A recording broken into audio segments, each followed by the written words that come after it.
अस्सलाम वालेकुम। नई वीडियो के लिए चैनल को सब्सक्राइब ज़रूर कीजिए और बेल आइकन के बटन को दबा दीजिए। शुक्रिया।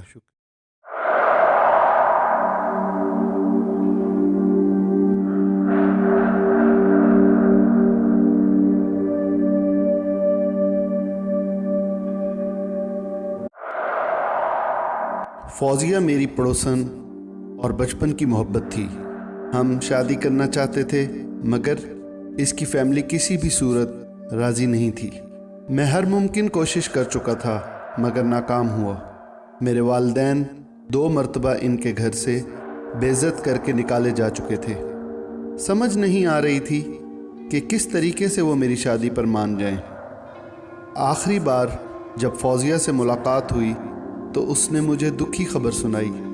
उसके माँ बाप एक अमीर लड़के से शादी करना चाहते हैं। मैंने कहा चलो कोर्ट मैरिज कर लेते हैं, फिर सब ठीक हो जाएगा, मगर वो ना मानी। वो बोली कि मेरे माँ बाप शर्म से मर जाएंगे। इसने मुझे बताया कि मेरी सहेली ने एक बहुत पहुँचे हुए बुज़ुर्ग के बारे में बताया है। शहर से दूर एक झोंपड़ी में रहते हैं। वो बहुत पहुँचे हुए हैं। अगर तुम इनके पास चले जाओ तो ज़रूर हमारा मसला हल हो जाएगा। प्लीज़ इनकार मत करना। हम दोनों मोहब्बत के चक्कर में पड़कर अपनी अक्ल खो चुके थे और मैं इसकी बातों में आकर एक तबाही वाले रास्ते पर चल निकला। अगले दिन मैं ऑफिस से छुट्टी करके इस बाबा को ढूंढते हुए इस जगह पहुंच गया। इस बाबा ने बताए बगैर मेरी परेशानी मुझे बता दी। मैं बहुत मुतासिर हुआ। वो एक हिंदू बाबा था। हड्डियों का ढांचा, गहरे पीले दांत, शायद बचपन से बाल नहीं कटवाए थे, जिस वजह से इसके बाल मोटी मोटी रस्सियों जैसे हो चुके थे। इसने मेरी परेशानी में इजाफा कर दिया ये कहकर कि तुम्हें किसी जानवर के शाने की हड्डी और 7 लीमू लाने होंगे। मैंने कहा बाबा हड्डी कहाँ से लाऊंगा? लेकिन बाबा ने कहा अगर तुम अपनी मोहब्बत हासिल करना चाहते हो तो तुम्हें ये तकलीफ़ तो उठानी पड़ेगी। मैं परेशान हुआ। बाबा ने मुझे पलकें झुकाए बगैर देखना शुरू कर दिया। अचानक मुझे ऐसा लगा जैसे मुझ में सोचने समझने की सलाहियत ख़त्म हो गई है, जैसे मैं इसके बस में आ गया हूँ। अचानक इसने मुझे देखना बंद कर दिया, अपनी आंखें बंद की और मराकबे में चला गया। और साथ ही मुझे एक ज़ोरदार झटका लगा। मुझे लगा जैसे मैं इसकी कैद से आज़ाद हो गया हूँ और मेरे सोचने समझने की सलाहियत वापस आ गई है। मैंने कहा बाबा मैं शाने की हड्डी कहाँ से लाऊंगा? क्योंकि कसाब जानते हैं कि इस हड्डी पर सफली और काला इल्म होता है, इसलिए वो इस हड्डी को तोड़ देते हैं। बाबा ने कहा कि क्लर्की करते हो, सारा दिन फाइलें इधर से उधर करके पैसा कमाते हो, तो क्या अपनी मोहब्बत के लिए मांस का टुकड़ा नहीं खरीद सकते जिसके अंदर वो हड्डी होती है? मैं बाबे के मुंह से अपनी नौकरी का सुनकर हैरान रह गया। मुझे इससे खौफ आने लगा। मुझे लगा जैसे वो मुझे मुद्दत से जानता है। आखिरकार मुझे हामी भरनी पड़ी। मैंने कहा ठीक है बाबा, मैं हड्डी और लीमू ले आऊँगा, लेकिन आपकी फ़ीस क्या होगी? बाबा ने कहा मैं तुमसे कुछ नहीं लूँगा। तो मुझे अपने कानों पर यकीन नहीं आया कि क्या वाकई ये सच कह रहा है कि मुझसे पैसे नहीं लेगा। मैंने कहा मैं समझा नहीं बाबा। वो बोला मैं तुमसे कोई पैसा नहीं लूँगा। हाँ, अगर तुम मुझे कुछ देना चाहते हो तो तुम्हारा जब काम हो जाए तो मेरा एक छोटा सा काम कर देना। मैंने कहा मैं वादा करता हूँ कि अगर मेरा काम हो गया तो आप जो कहोगे मैं करूँगा। मुझे एक उम्मीद नज़र आ गई थी और खुशी के मारे मेरा दिल ज़ोर से धड़कने लगा कि अब शायद मेरी फौजिया से शादी हो जाए। बाबा ने कहा देखो तुम मुझसे वादा कर रहे हो कि तुम फौजिया की शादी के बाद मेरा काम करोगे। अब अगर तुम अपने वादे से मुकर गए तो हम भी रंग में भंग डाल देंगे। मैंने कहा नहीं, आप मुझे बताएं, मैं पहले ही वो काम करने को तैयार हूँ। बाबा ने कहा नहीं बालक, तुम जाओ, हमें तुम्हारे वादे पर यकीन है, तुम जाकर हड्डी का बंदोबस्त करो।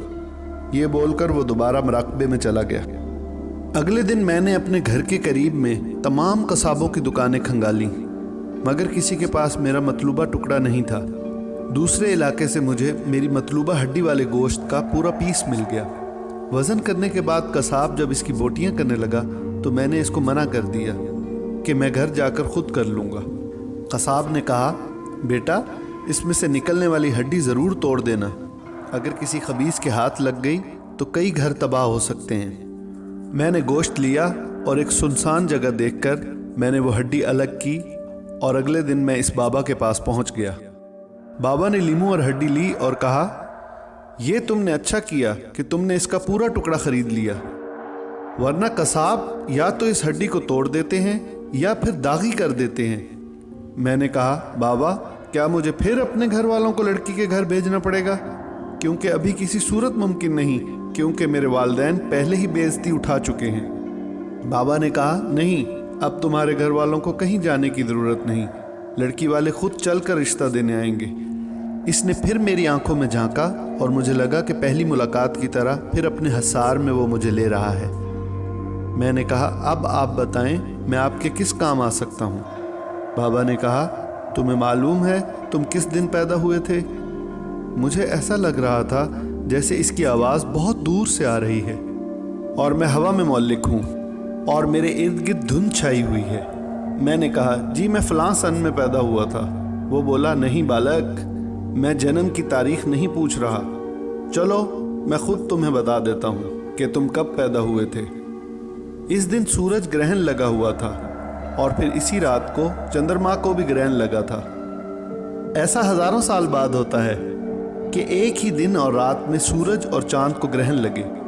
तुम्हारा जन्म इसी ख़ास घड़ी में हुआ था और इस ख़ास घड़ी में पैदा होने वाले बच्चों में अब सिर्फ तुम जिंदा हो, इसलिए पूरी दुनिया में तुम अकेले हो जो मेरा काम कर सकते हो।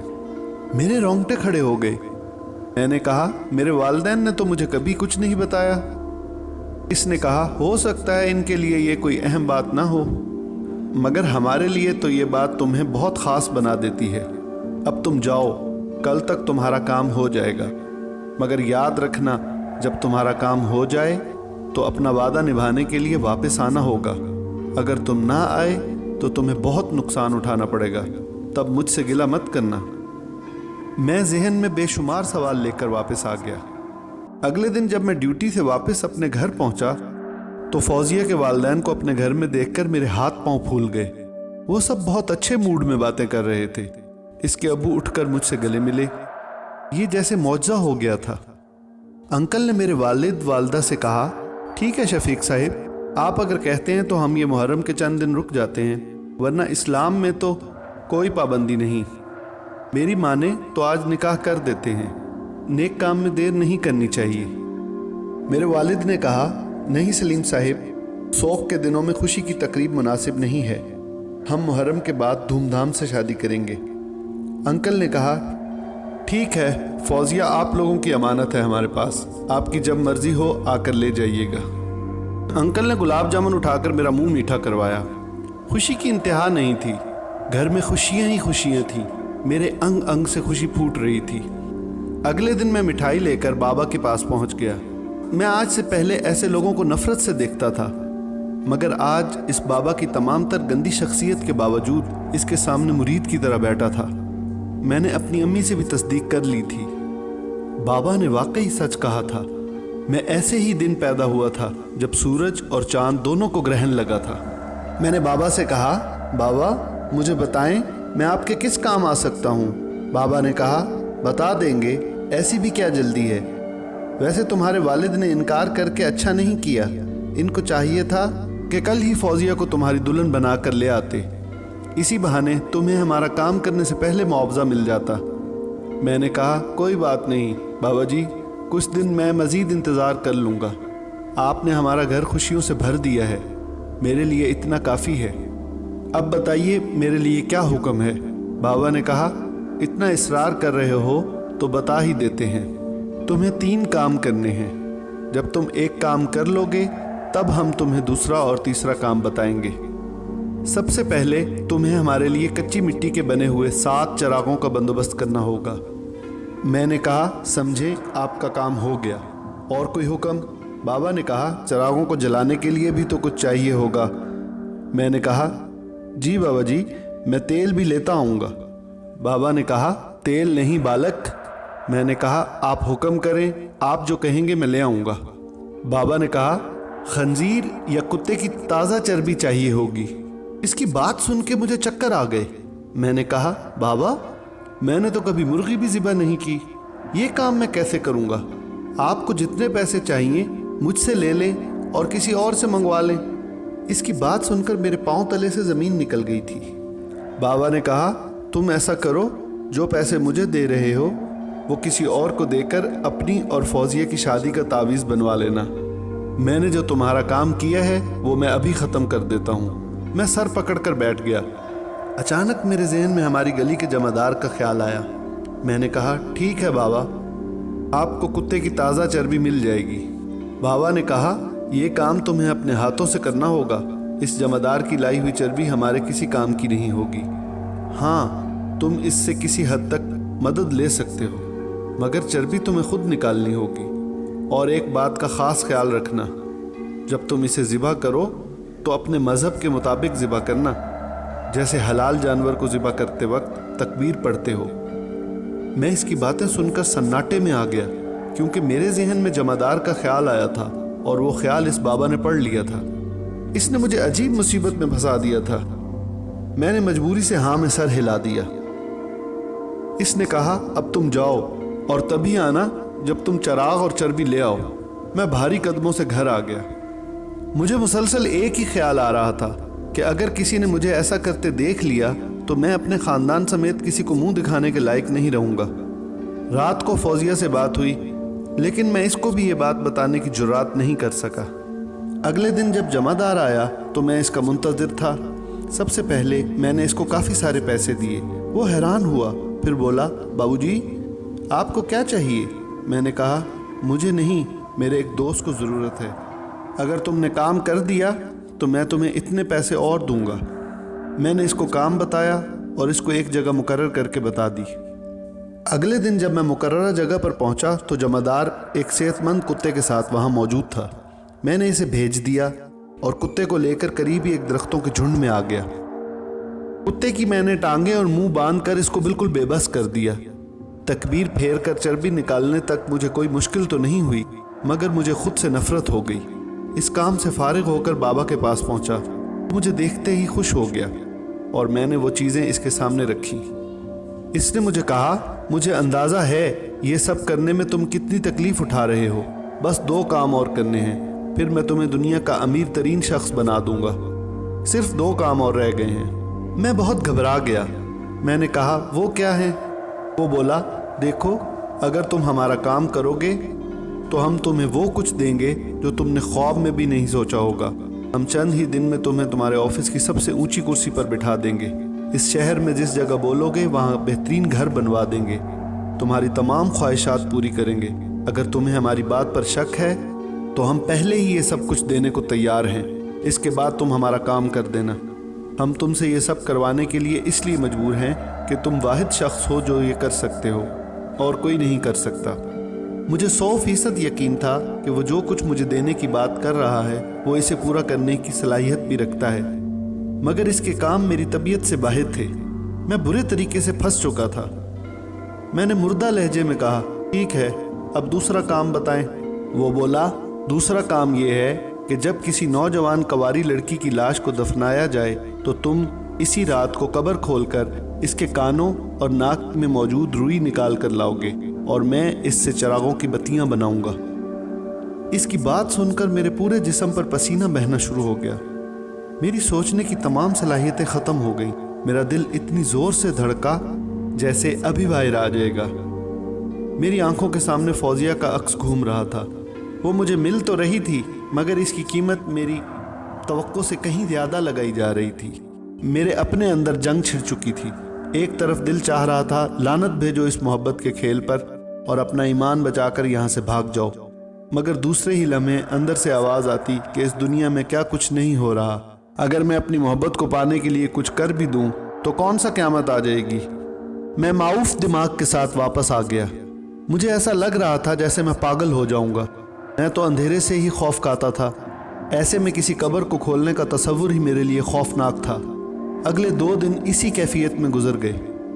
اس دوران میرے کان لاشعوری طور پر مسجد کے لاؤڈ سپیکر کی طرف لگے رہے، مگر اس دوران سوائے ایک بزرگ شخص کے کسی کا انتقال نہیں ہوا تھا۔ ایک رات میں سویا ہوا تھا تو وہ خبیث بابا میرے خواب میں آ گیا۔ وہ بولا، ऐसे किसी नौजवान लड़की की मौत का इंतज़ार करते हुए तो तुम्हें कई साल लग जाएंगे। तुम खुद हिम्मत करके किसी लड़की की जान ले लो या फिर अस्पताल की इमरजेंसी में चले जाओ, उम्मीद है काम बन जाएगा। इसकी आवाज़ साफ, वाज़ेह और गुस्से वाली थी। मैं एक झटके से उठ बैठा। अगले दिन मेरा काम बन गया। मैं एक हॉस्पिटल पहुंचा। वहां किसी नौजवान कंवारी लड़की की लाश आई थी जो कि पोस्टमार्टम के लिए लाई गई थी। काम मुकम्मल होने के बाद जब इसके लवाहिकीन घर ले जाने लगे तो मैं भी अपनी बाइक पर इनके पीछे चल पड़ा। इनका घर देख लिया और वो कब्रिस्तान भी देख लिया। इसके जनाजे में भी शामिल हुआ और अब मैं आधी रात के वक्त इसकी कब्र के पास खड़ा खौफ से कांप रहा था। कब्र खोदने के लिए औजार मैं साथ लाया था। एक सकते वाली कैफियत में मैंने इसकी कब्र से सारी मिट्टी निकाली और वो लकड़ी के फट्टे भी उठा दिए। फट्टे उठते ही फिजा में काफूर की खुशबू भी फैल गई। कफन का बंद खोल लिया तो मुझे ऐसा लगा जैसे लाश मुझे घूर रही है। मैं डर के मारे जैसे ही बाहर निकला तो मेरा पाँव फिसल गया और मैं लाश के ऊपर जा गिरा। खौफ से मेरी हिचकियां बंद गईं। जैसे तैसे मैं बाहर आया और टार्च का रुख इसकी तरफ करके मैंने इसके कानों और मुंह में दी गई रुई को बाहर खींच लिया।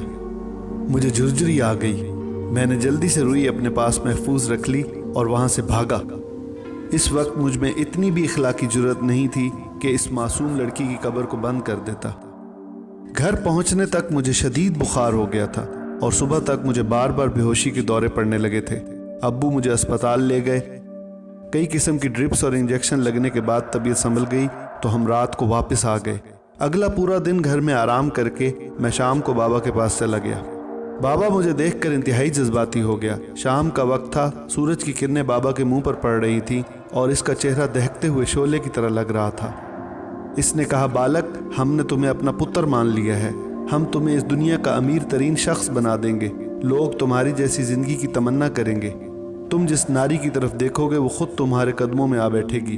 बस यूं समझो कि हमने तुम्हारे लिए जन्नत और हुरों का यही बंदोबस्त कर दिया है।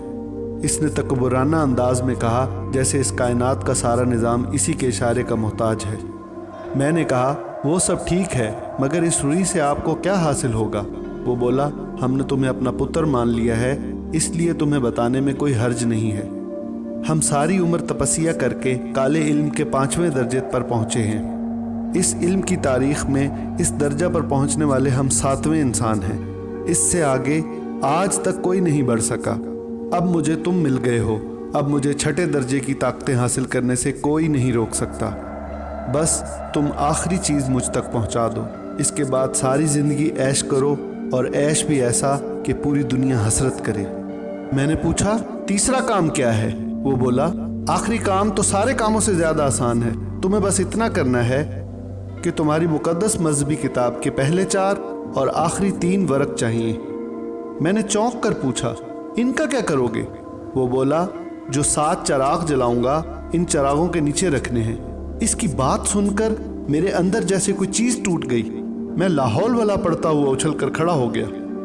मुझ जैसा गुनाहगार और दीन से दूर शख्स भी मुकद्दस किताब की बेहुरमती के ख्याल से उखड़ गया। मेरे मुंह से लाहौल के लफ्ज़ सुनकर बाबा भी ऐसा झटका खाकर उठा जैसे इसके सामने कोई जहरीला सांप निकल आया हो। वो बोला, हमने फौजिया को कदमों में ला फेंका। दुनिया की तमाम आसाइशात तुम्हारे नाम कर रहे हैं। बदले में हमें दगा देने पर तुल गए हो। हम तुमसे फौजिया समेत सब कुछ छीन लेंगे। मैंने कहा, मेरे लिए ईमान से बढ़कर कुछ नहीं है। एक छोड़ो, मैं 1000 लड़कियों के बदले में भी अपने ईमान का सौदा नहीं करूंगा। लानत भेजता हूं तुम पर और फौजिया पर। मैं गुस्से की शिद्दत से आगे बढ़ा और पूरी कुव्वत से इसे थप्पड़ दे मारा, मगर थप्पड़ लगने से पहले ही मेरा हाथ हवा में ही घूम गया। वो एक लम्हा पहले जहां था वहां अब नहीं था। वो दूसरी जगह खड़ा मुझे घूर रहा था। इसकी आंखों से शोले निकल रहे थे। इसे गायब होता देखकर मैं बहुत खौफजदा हो गया। वो बोला, मैं सब कुछ तुम्हारा बर्बाद करके रख दूंगा। दुनिया के सामने तुम्हें इबरत बना दूंगा। मेरे सामने भागने के अलावा कोई रास्ता नहीं था।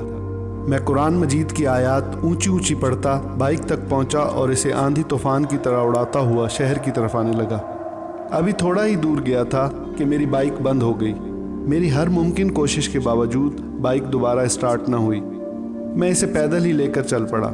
मुझे लग रहा था जैसे कोई मेरे पीछे आ रहा है, मगर जब मैं मुड़कर देखता तो कोई ना होता। कई बार तो मुझे ऐसा लगा जैसे कोई चीज़ मुझे छूती हुई गुजरी है।